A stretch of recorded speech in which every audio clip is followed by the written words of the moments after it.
Nawala kag kalit. Nibiya nga walay pagpanamilit. Nabiyaan kong daghan kay ayog pangutana. Wala ko kabalo kung unsay lito ko nuguna. Tahim pa. Asa ka? Naunsa man ta? Galibog ko nga nang nawala na lang ka nga pag niagi okay pa man kaayot ang duha. Na ako'y nabuhat nga dili nimo gusto? Na ako'y naingon nga dili sakto? Asa ko dapitan na sayop di ay. Kaysa tinuod lang wala ko kabalo unsa akong nahimo para dili na lang nimo tubagon. Para dili na lang nimo pansinon. Kung kintahay dili nakaganahan nako, niingon unta ka. Kung naa naman gani kay lain, nagsaba unta ka.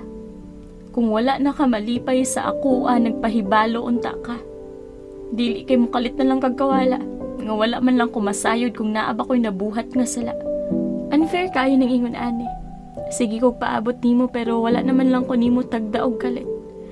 Nganong murag kinahanglan pa man ti ka pugson para ipasabot sa ako og naunsa ta.